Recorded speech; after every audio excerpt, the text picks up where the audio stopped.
From where I was standing behind her, I could see Fee's eyelashes batting furiously, probably blinking away tears. She was independent and full of fire, but she must have imagined what her birth family was like at least once or twice in her life, and I doubt these two grumpy assholes were what she expected. "I'd like to leave now," Fee said softly, so only the three of us could hear her. "Are you sure, Foxglove?" Marlin whispered, sounding as surprised as I felt. Yes, they'd kidnapped her, but I still thought she'd be interested in learning a bit more about the family she'd been separated from her entire life.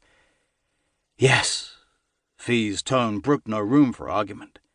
Before she'd even answered, Bryn was moving toward the copse of trees they'd entered through, presumably where they'd left the griffins they flew here on.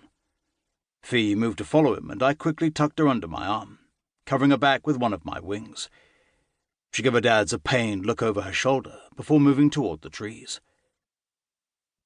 We walked in silence until we were fully immersed among the trees.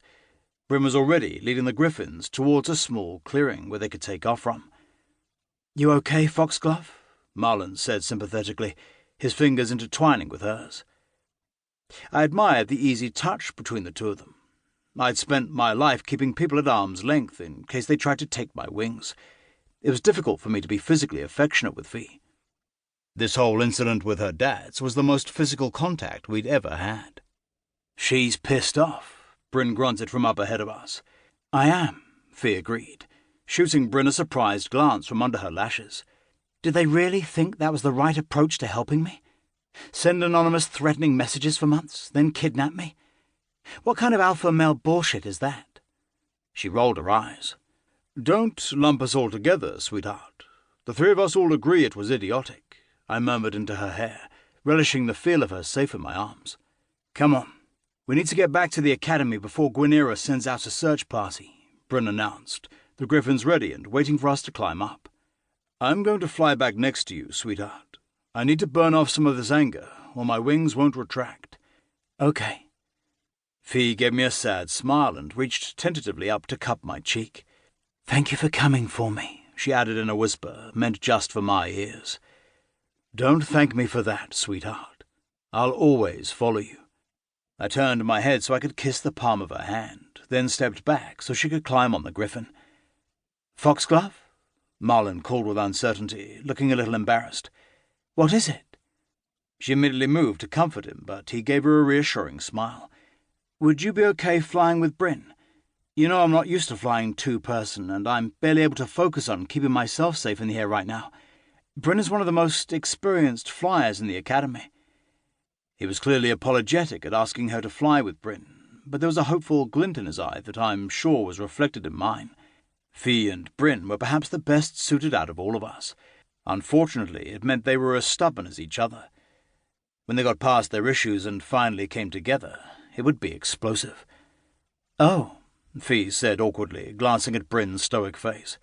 She paused a moment, but whatever emotions she sensed from him must have been enough to convince her that she'd be okay. Fee approached the griffin that Bryn was standing next to, and, with no preamble, he grabbed her around the waist and hoisted her up onto the beast.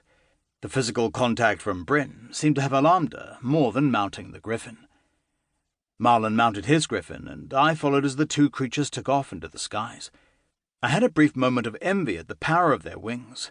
My back muscles were already straining from the flight over here, but there was no way I'd be able to retract them yet. I needed to exert myself and get some of this adrenaline out of my system.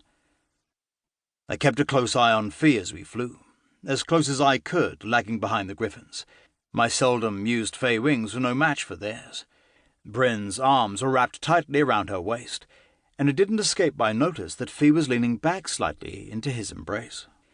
I didn't feel jealous like I thought I would. I was just glad she was safe and comfortable. I doubted Sophia Castell would feel as charitable if she saw the two of them right now. The sooner Bryn dropped his pointless charade of a relationship with her, the better off we'd all be. The griffins landed next to the stables, and I followed not far behind, my back muscles burning but finally calm enough to retract my wings. My shirt hung off me in tatters when my wings had burst out before I had a chance to remove it. I was contemplating walking through the academy shirtless when Gwynera and two of her mates, Derwin and Catvan, burst into the clearing. "Fionn, are you okay?"